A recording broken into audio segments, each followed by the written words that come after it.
Yo, what's good, everyone? It's your boys, Jimmy and Daz. You all right, mate? Hi, mate. You all right? Hey, Defo can't be with us sadly today, but we have brought in a stand-in Italian in his place, Dr. Bill Gioia, aka the most metal heart surgeon. Dude, thanks for joining us, man.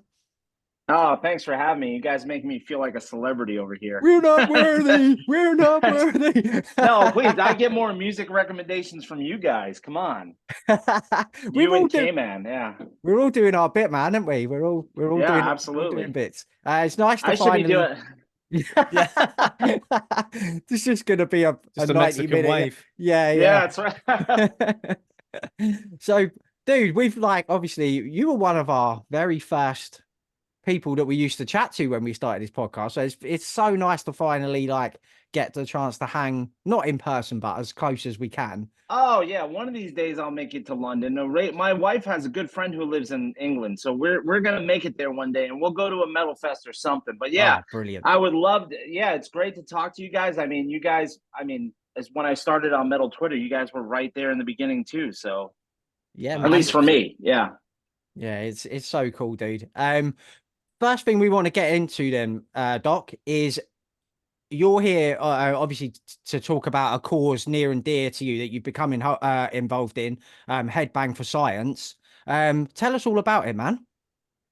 Yeah, so it's Jose Mangin's charity. Jose Mangin is one of the liquid metal. Well, he is the boss of liquid metal. He's the DJ, and I've been listening to liquid metal since medical school. So actually, that story is actually kind of funny. I crashed my car. I fell asleep at the wheel driving Oh back shit. from being on call. I was a surgery medical student, and that time we had pagers. We were on call like every third night, drawing blood, helping trauma teams and stuff like that. So I was driving home and I crashed my car, and I didn't hit a car hard, but I had like a Sentra, a small car, and I hit a trailer hitch of another car, and it totaled my car. So I had a rental and it had Sirius XM in it. The first time I ever heard Sirius radio. And I at that time I was always searching for metal. Like, I grew up with like LimeWire. So like I was Yeah, on yeah. LimeWire searching, yeah. So or like Kazaa Oh, yeah, for mate. metal, Classic. or like going on YouTube or like metal websites. And there was never a metal radio station. Like, there was K Rock in New York when I was growing up. That's like the Howard Stern station. They were the closest to like the metal that I got. So, I crashed my car, I got this rental, and I heard liquid metal for the first time, and I called my wife Rachel, who was my girlfriend at the time. I was like, "There's a metal station. I need to get Sirius XM." So I've been a fan ever since. So, I was really into Trivia Pit during the pandemic. Trivia Hmm. Pit's like their metal trivia show. I don't know if you guys have ever. I mean, you guys don't get it in the UK, We don't, which No, we man. don't. maybe eventually you will. I mean, it's such a cool thing for metalheads. But like Trivia Pit is like, I grew. I'm a nerd. Like I've been a trivia nerd my whole life, and like college, I did trivia night. Residency. Felt a residency. I did Surgical Jeopardy. I was New York State champ Surgical Jeopardy. Oh, So sick. and then I remember one night I was like, washing the floor in the kitchen, and I was doing Trivia Pit, and my wife was like, "You should call in." And I just never had the chance to call in. And then during the pandemic, everything got shut down, so it was on Instagram. So I got really involved on Instagram because for me, things were busy when people were sick, but when people weren't coming to the hospital, they were scared to come to the hospital. Mm. I was actually paradoxically not busy because people were avoiding their heart problems. They were Yeah. coming in sicker for like a period of like 3 to 6 months after the pandemic slowed down. We were seeing things that you don't see for like 20 years because people were not coming in. They were Wow. avoiding the hospital. So I was paradoxically not busy for the most part. So, I was into the Trivia Pit on Instagram, writing questions. Like I like to write.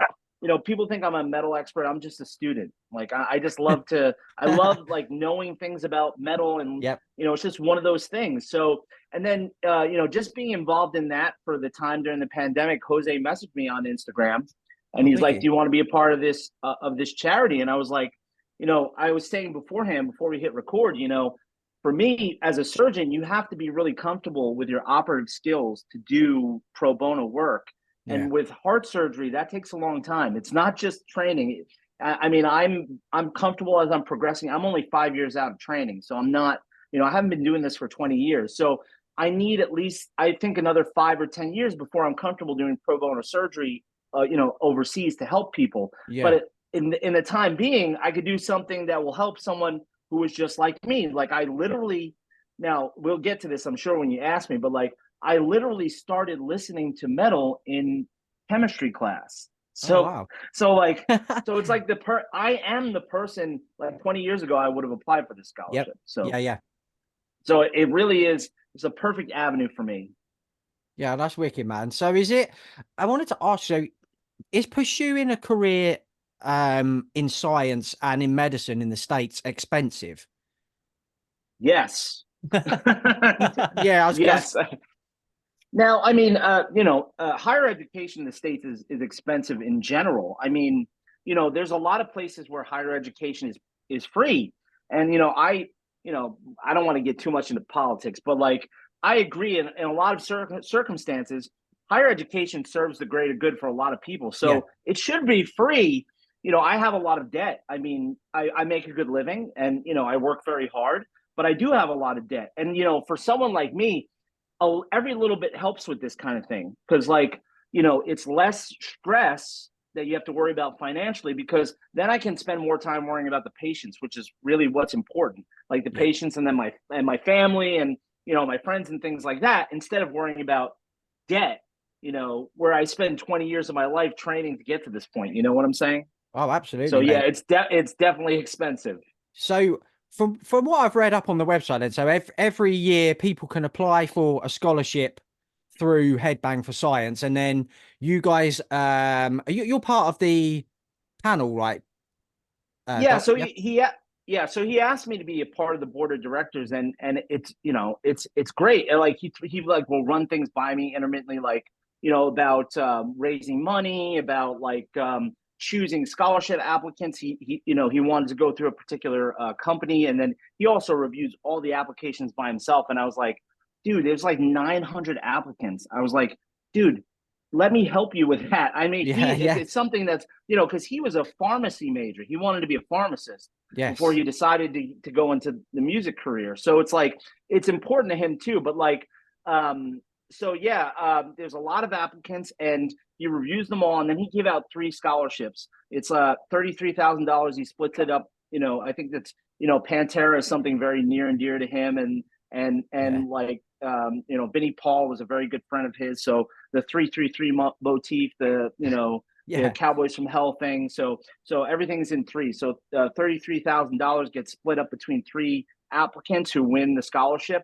And he gave it out last year during the summer, and it's just a great thing. I mean, it's just a little bit of extra to take their mind to focus on what they want to do and take their mind off the money aspect, which can be daunting. Well, yeah, that's it. That's a very intense thing to study, and then to having to work part-time jobs and things on the side of that, like it must be such a, like you've been through it, I would imagine, dude. So it must be such a, what it's like, the pressure that you're under as a kid there, trying to learn and help people. And Believe it or not, I do, and this is why, and I'm glad you brought that up because, and I say this a lot. There are like, I mean, Job for a Cowboy is like on my brain right now. So like those guys, but those guys, most of them, I mean, Nick is a full-time bassist, right? But the rest of the guys have jobs. Like one of the guys is a doctor in the band, right? So like to have a full-time job and then to do the music on the side, I have so much respect for people like that. yeah, But for me, I knew like I could never go to medical school and work at the same time. I worked when I was getting my prereqs because I didn't go along the normal pathway. Like most people in America, they go high school, they say they're going to go pre-med, and then they go to medical school. I was like high school, I'm going to go pre-med, and then I got scared and I said I'm going to do something else, and then I said, wait a second, no, I'm going to go back and be a doctor. So it was like a little backwards for me. And I worked while I was doing the prereqs, and that was miserable. And I would never be able to do that during med school because there's just so much work. yeah, And so like, I get, you get a certain amount of grants, but a lot of it was scholarship money. It was loan money that I have to pay back. And I couldn't survive if I didn't do that at the time, because I just needed to focus on learning. Yeah, of course. Right. Yeah, Yeah. that's the most important part of it. Right. So is the plan for Headbang for Science, as the message spreads and people get to know, is the plan to hopefully get more scholars and each year help more students to learn?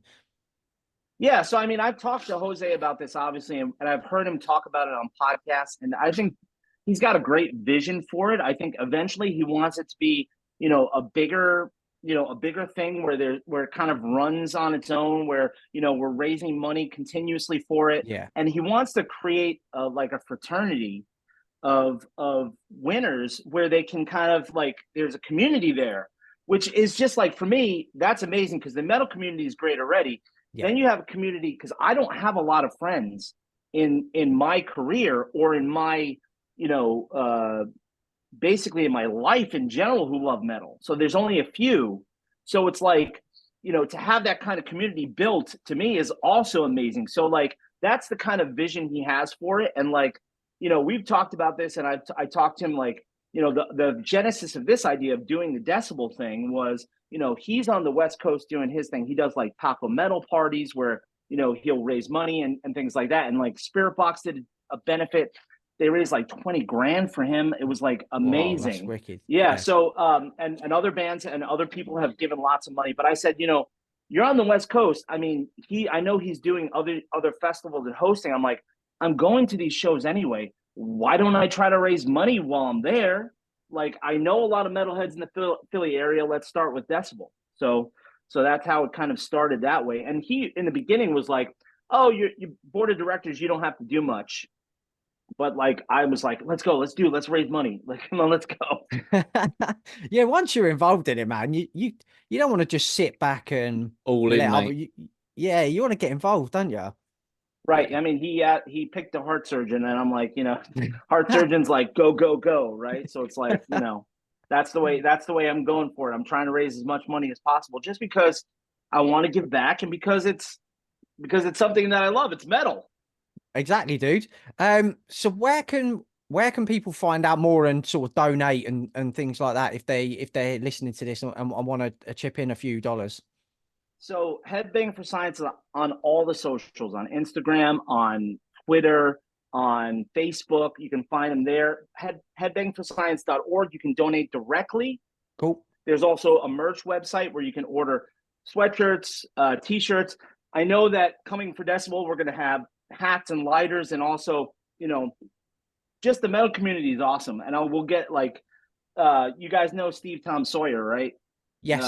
He's the Philly guy from LA, and he is the digital marketing director for Metal Blade. And he's going to hook me up with a prize pack to give away. So I'm going to do a raffle. The prize pack is going to have some stuff in it from 200 Stab Wounds, who's going to be at the show. Oh, sick. And they're going to sign some stuff. So it's going to be awesome. So like, that's what I love about the metal community, is like, he has no incentive to do this. So he's so busy, but he's just like, dude, I'll help you out. And I was like, that's why I love this. Like, that's why I love metal and the people in it. Exactly, mate. For the most part. Yeah. Yeah. That lineup at the Decibel Fest is so good, man. Oh man, yeah. I'm buzzing great. for that. Yeah.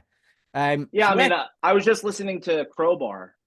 Yeah, because Crowbar's on Friday, and I know, is it Friday or Saturday? I have to keep looking at the lineup. Friday has some black metal, I know, and it has like Deva and wicked. Oh mate. Yeah. And then Saturday has Tomb Mold. I'm like, I gotta see Tomb Mold. Oh dude, they are, me and Def saw them.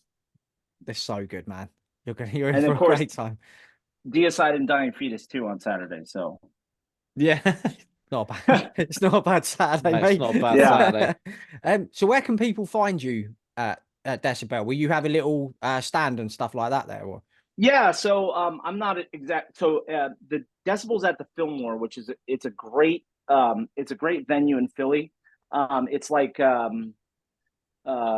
it's kind of like a warehouse, but it has like a foyer area, and there's a bunch of vendors there, and then there's vendors on the side also on the inside. So there will be like bands selling their merch that, sometimes they'll have like Night Shift merch was there a couple years Oh, ago. wicked. So like there's a whole area. I'll either be in that area or then by the where the general admission area is, where people are standing, because they have like tables set up around there too. So I'll find out, but there'll be a booth there. I'll have stuff set up so you can find me there. I know that there's a bunch of people like I know George, I know Nige will be there. Yeah, Oh, Nige wicked. is going, isn't he? Yeah, Nige Savage. He's from England, isn't he? Yeah, He is, mate. Yeah, he is. Yeah, we've hung with him a few gigs. Oh, mate, he's the best. You're in for a great time. he's a Yeah, a legend. lovely old hang with him. Yeah.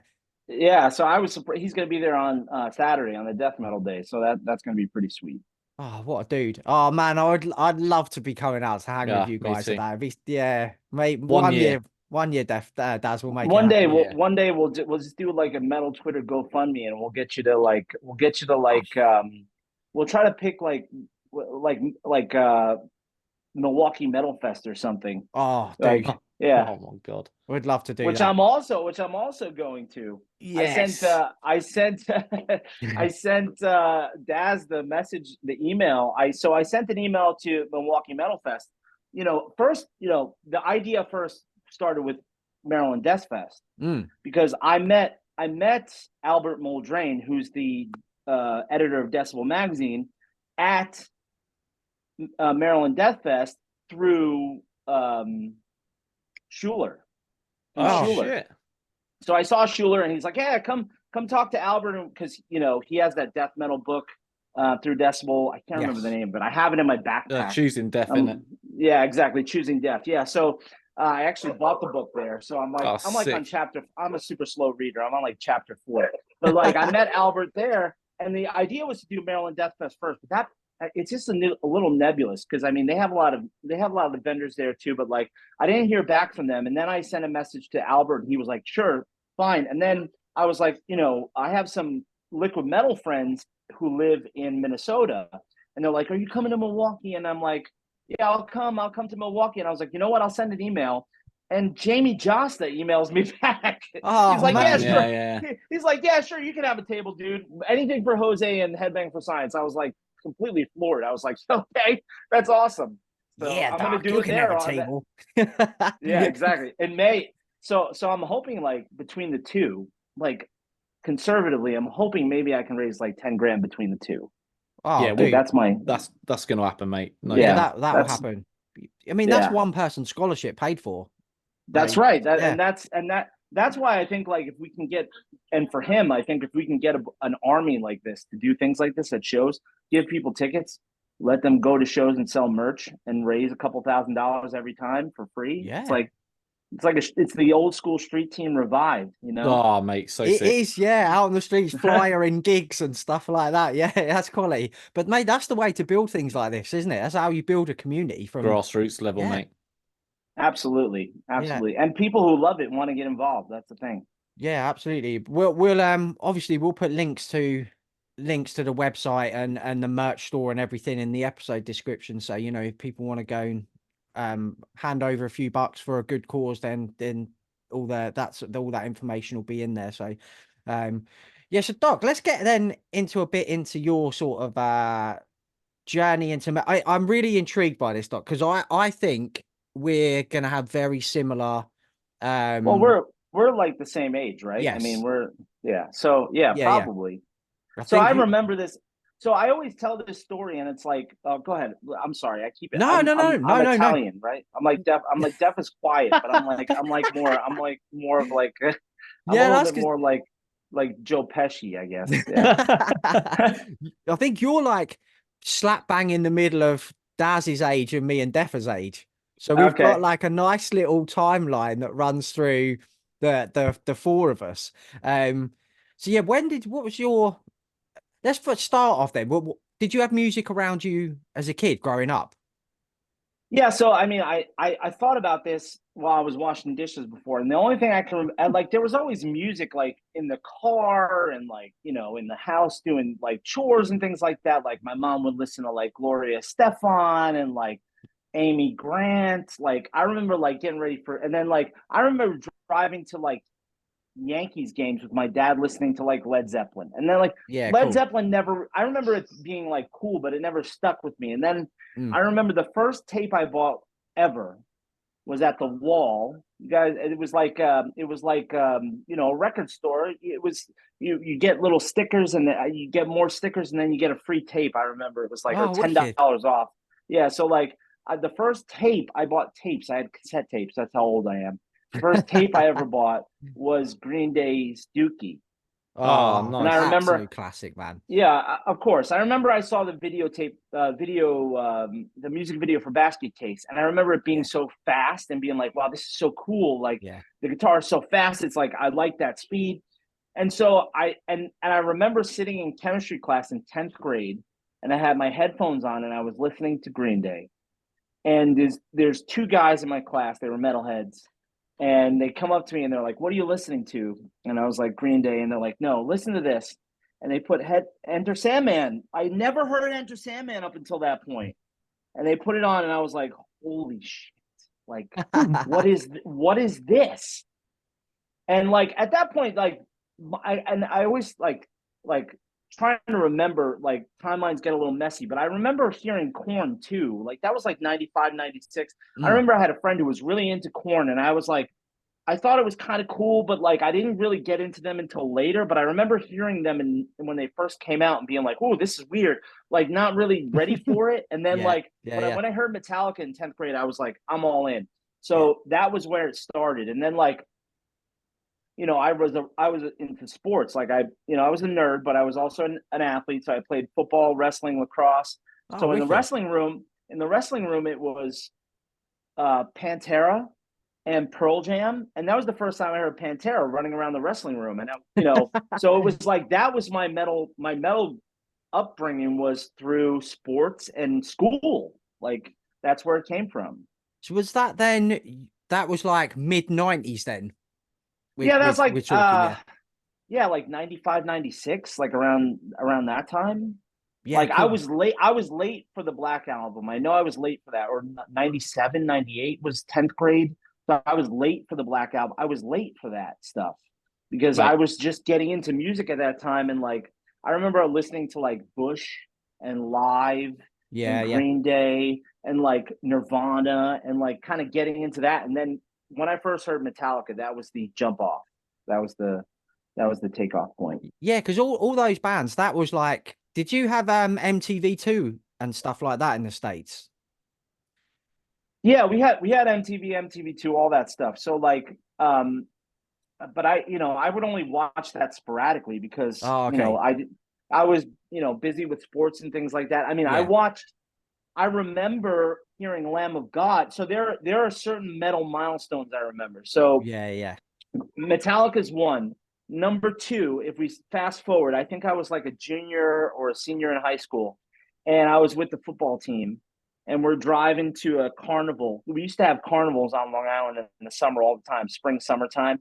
I think it was probably at that point it was summer because it was 2 days, football practice. Mm. So we were driving to a carnival, and my friend put on self-titled Slipknot. I had never heard it before, Oh, sick. and I was again, it was like one of those mind-blowing moments where I Yeah, heard yeah. Sick and I was like, okay, I need to listen to this now. Yeah. And then I remember also watching Headbangers Ball when Jamie Josta was the host and hearing Ruin by Lamb of God and seeing that video and being like, what, like Yeah. totally changing my viewpoint. So like Yeah. those are my most significant metal milestones that I can remember. So they were then like your gateway then into the more extreme side of metal, like Lamb of God and Slipknot. They're not death metal bands, but there's blast beats in there, there's like growled vocals and stuff. So then you just sort of veer off down a rabbit hole into the more the real heavy shit then. Well, it's interesting that you mentioned that because I was exposed to the real heavy stuff much earlier. So like Oh, when I wow. first so remember I mentioned like in the wrestling room you listen to Pantera. So Yeah, like yeah. I come from a little place called Selden, New York.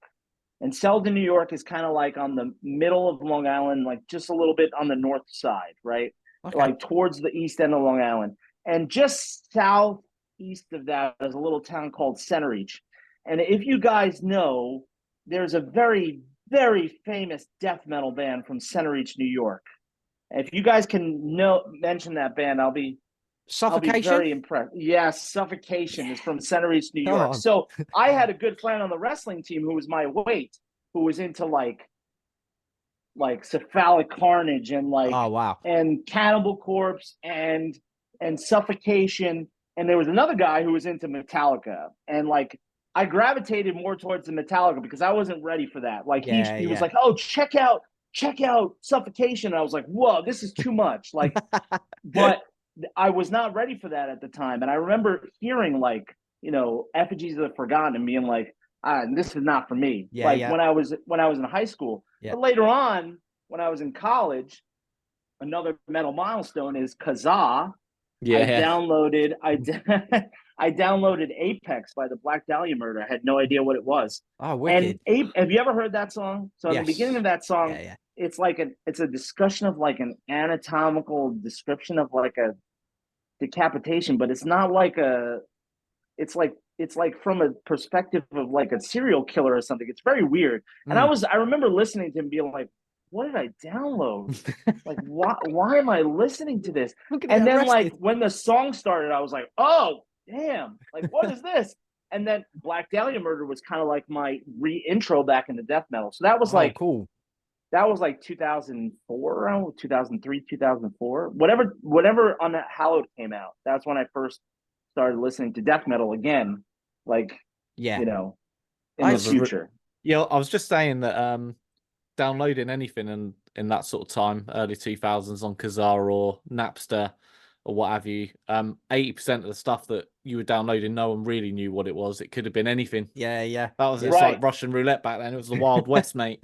Yeah, I think I threw out a couple computers from that time, from college and things like that. Yeah, because like it was a scary time. Like you don't even know what you were downloading. But Kazaa, I found a lot of music. Like Kazaa was the first time I listened to like Children of Bodom, like, you know, like Black Dahlia Murder, like Scar Symmetry was a band I was really into in medical school.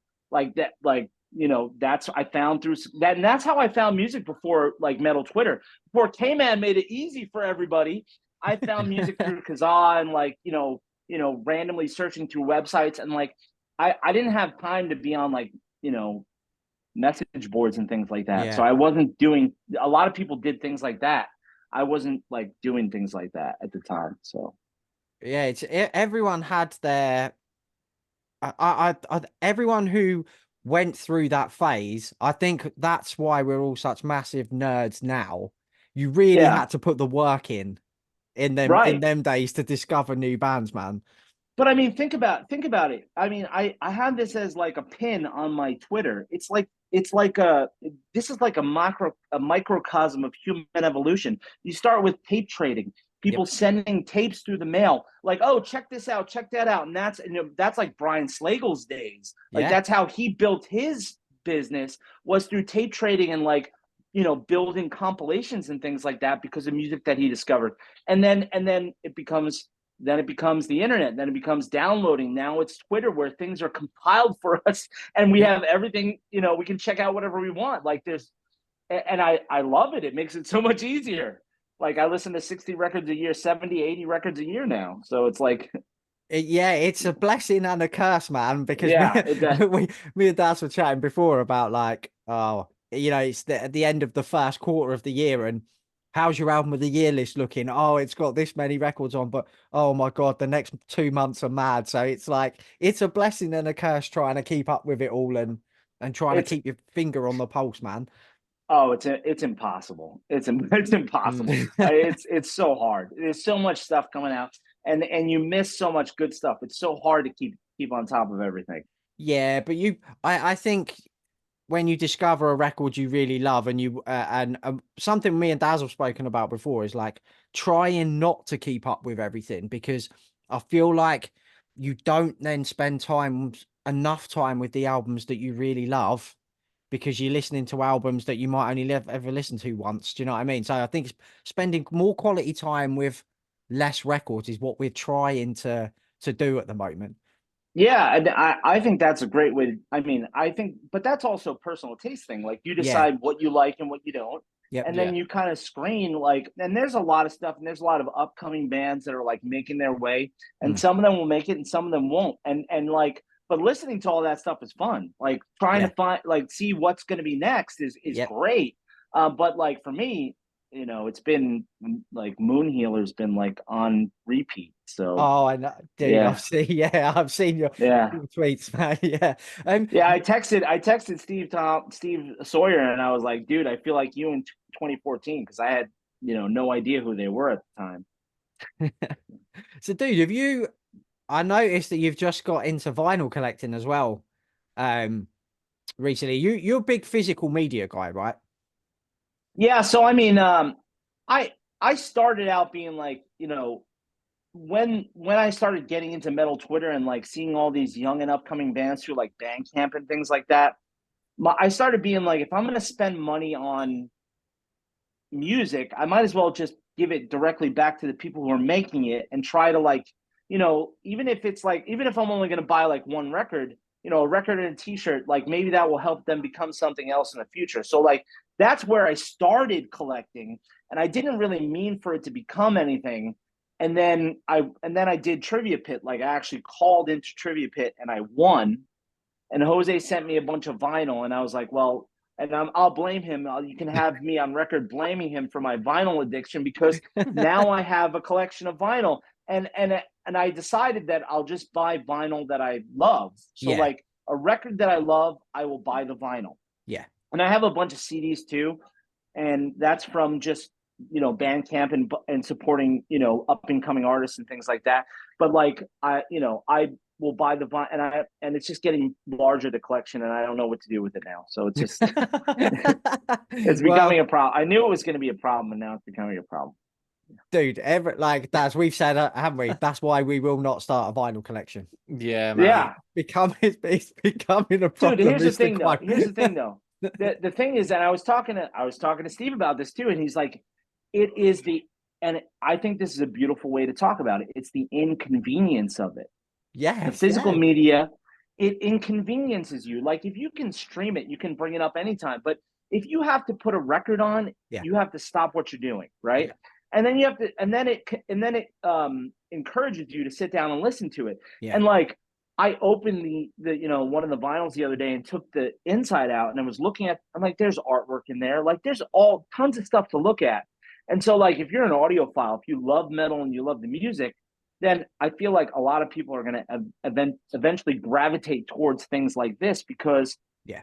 there's some kind of satisfaction you get from it that you don't get just from streaming, Oh, right? It's absolutely. It adds to the experience when you're right. sitting, looking at the artwork, reading the book. It brings the music to life, and do you know Yeah. what I mean? In your head, you picture what the band are trying to present to you. It's almost like a surrogate for a live experience, because you're Yeah, getting yeah, other sensory input mm, to yeah, the experience. It's not just listening, which listening is great. Like, that's what I want to do most of the time, is listen. But if you add other aspects, it adds to the impact. So yeah, I mean, that's why I like it. I mean, I yeah. think that, and he put it perfectly. Like that's why I think a lot of people collect vinyl, because that association with the music, you want to live it for a few minutes. You don't want to just listen to it. Yeah, that's it. Absolutely, mate.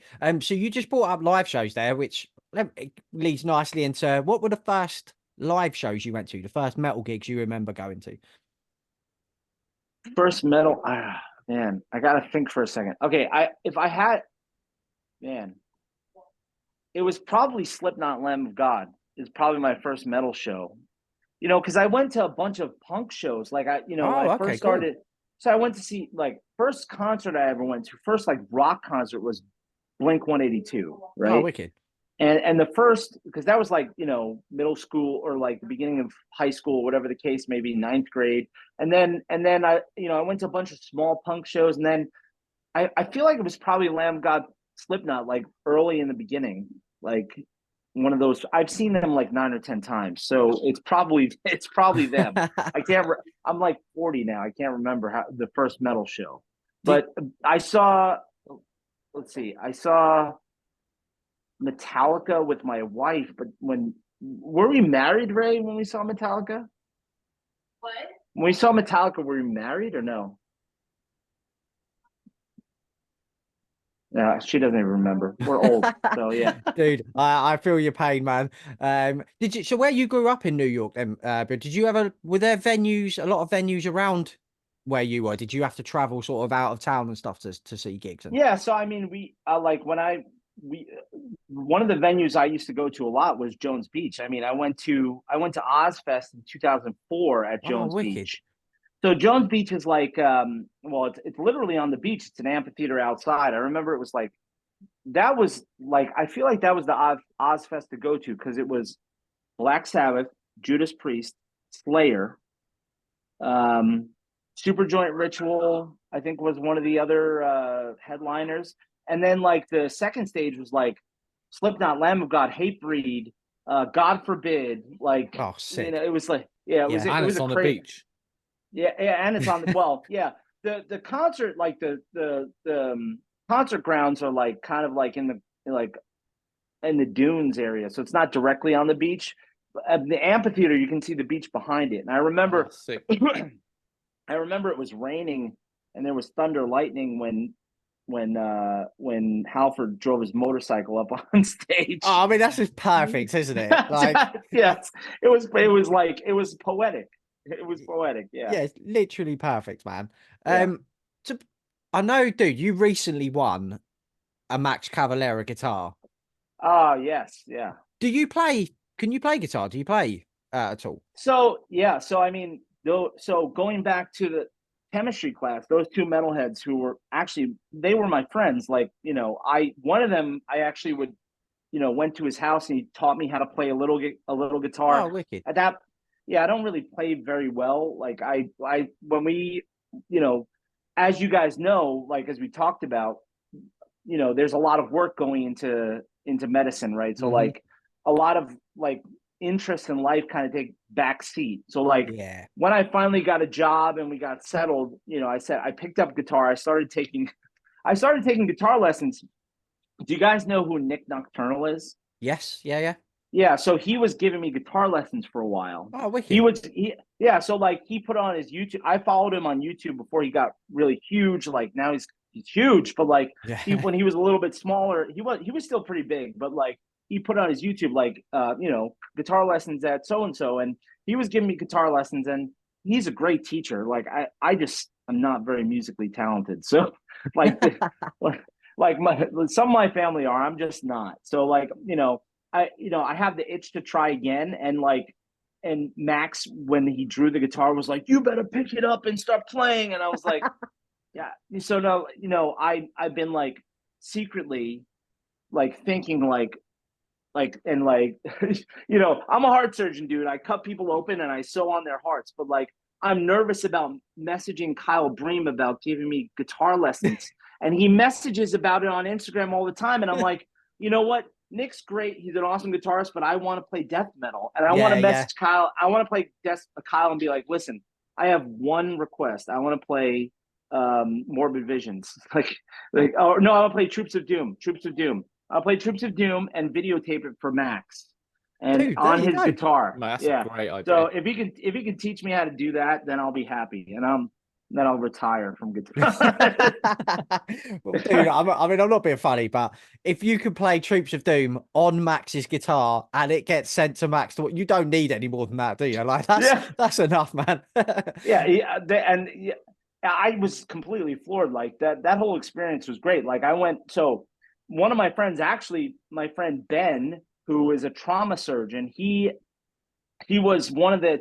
So when you go through training, there are doctors who are working at the hospital who are responsible for training you and helping you learn. So I did general surgery first before I did heart surgery, and it's kind of like when you do general surgery, you have a chance to kind of offshoot to all these different potential options, or you can decide, well, I want to do heart surgery right away, and they have programs for that too. But for me, it was like I wasn't sure what I wanted to do, and he was a trauma surgeon. He was into metal, so like he's also a metalhead. We go to a lot of shows together, so he's going to be at Wicked. Decibel helping me with And I forgot the point that I was getting at with Ben. There was a specific point. It was about Max, the guitar with Max. Oh yeah, so we saw Cavalera Conspiracy together, and we didn't have VIP tickets. Like we didn't. There was nothing. It was just general admission.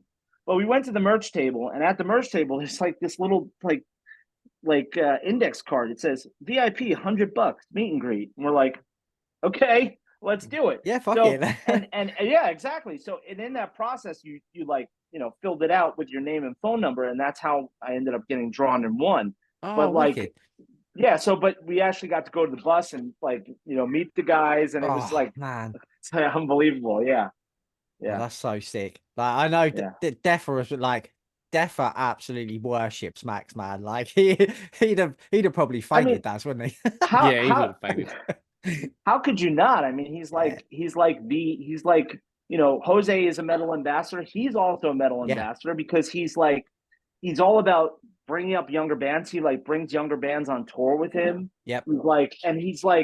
He's just all about the music. Like he does the Go Ahead and Die with his son. Yeah, he does so cool. It's the Soulfly thing. It's amazing.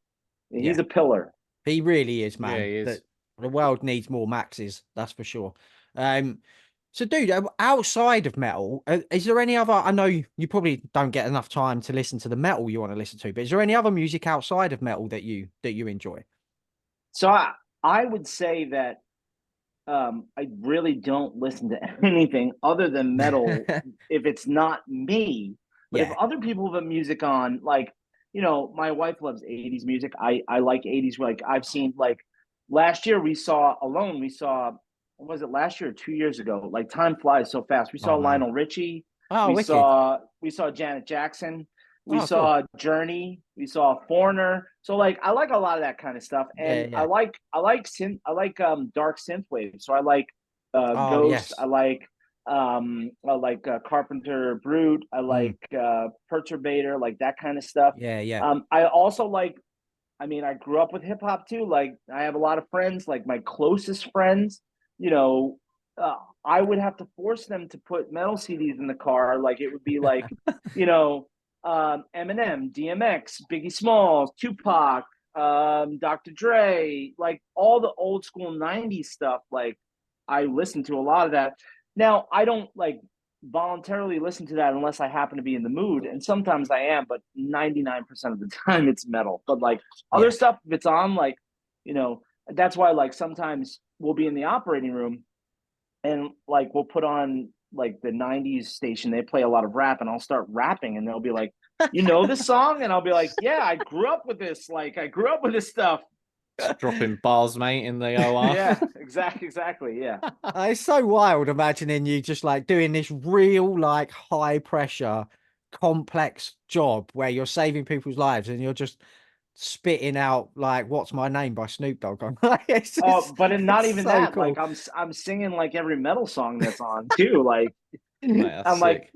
like I remember recently we had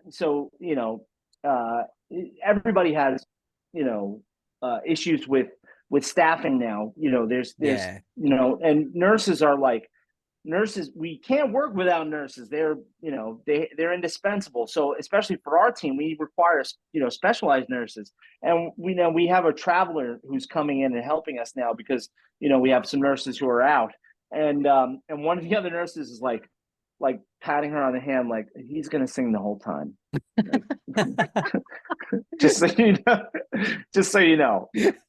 Yeah, that's practically me. It's me in the OR. Yeah. That's so cool. I knew, dude, outside of like, I knew we'd have very similar taste in music. All three of us, like the hip hop stuff we love. That's the synthwave stuff we love, don't we? Like, yeah. I had a feeling that would be the case, but it's cool that you've confirmed it. Oh yeah, for sure, man. I mean, a lot of that stuff also is like also electronic music. I feel like some electronic music has like the same aggressiveness as metal. So it's like absolutely. So that's what I like about it. It just kind of gets you in like this.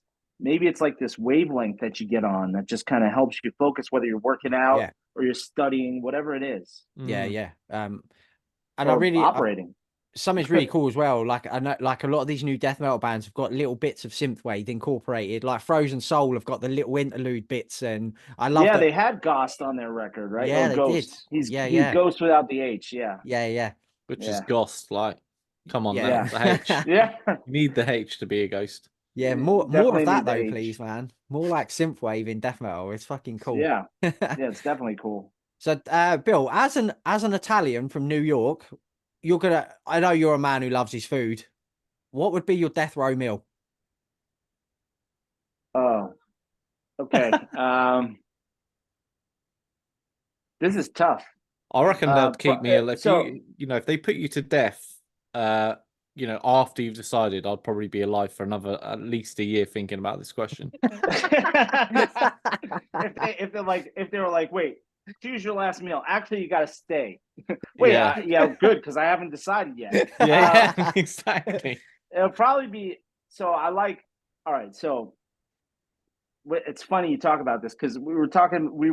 My wife and I went to an Italian restaurant last night, and they had braciole on the restaurant. Do you guys know what braciole is? No, man. No. So braciole is like the way my grandma used to make it. Nobody can duplicate this. Like my whole family can't duplicate it since she passed away. So like it's either veal or pork, very pounded, very thin, like tenderloins, and then you take like this breadcrumb mixture with cheese and egg and things like that, and then you take a hard boiled egg, you put it in the middle, and you roll it up and you pan fry it, and then you put it in the sauce and you cook it.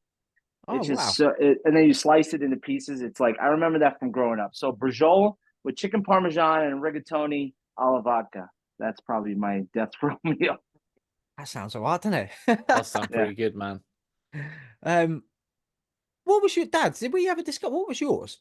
Did we ever discuss our own? Like, I mean, I thought about this the other day. I can't remember what I was doing. I was like, and I started getting anxiety. I was like, fucking hell, I can't decide my last goddamn meal. I just love everything.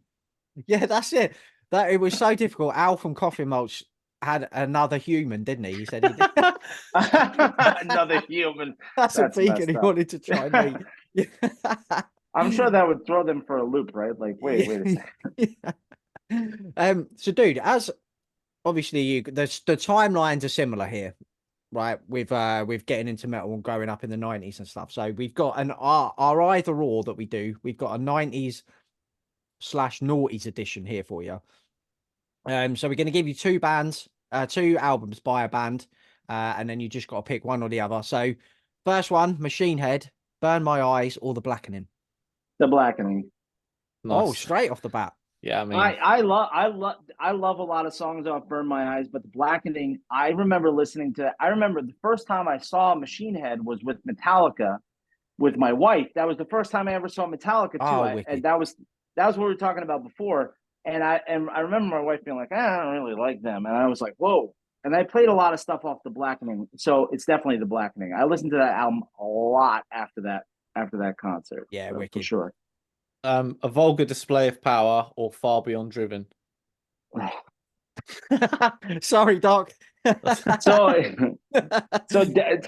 So I've had this combo with Daz. So like the song I used to listen to before every wrestling match was Strength Beyond Strength. Oh, So wicked. I really started with, and I remember listening to Vulgar in the wrestling room, but I really started like physically listening to Pantera with Far Beyond Driven. But Vulgar Display of Power is like, it has to be Vulgar Display of Power. Yeah, it has to be. I mean, I love Far Beyond Driven and I love Strength Beyond Strength, but Vulgar Display of Power just has so many, like every song is just great. Like the whole album is great. Yeah, I mean, it's not that Far Beyond Driven isn't, but I think the quality is just a little bit better on Vulgar. So I'll go with Vulgar. There's a couple skips on Far Beyond Driven for me. Like where they get a little bit weird in the middle there. So but I mean what is it like Good Friends in a Bottle of Pills? Yeah. I mean, it has its moments, but like a lot of like Vulgar, you can listen to the whole thing and not really think about skipping. Yeah, that's it, man. Lamb of God, then Ashes of the Wake or Sacrament? Ashes of the Wake. Yeah, same for me, man. I mean, there are songs I love on Sacrament, but Ashes of the Wake was like, is a front to back. It's a front to back album. Yeah. Yeah, agreed. I mean, I love Redneck. I love. Is it Walk with Me in Hell is on Yeah. Sacrament too, Yeah, right? that's the Yeah. opener. Yeah.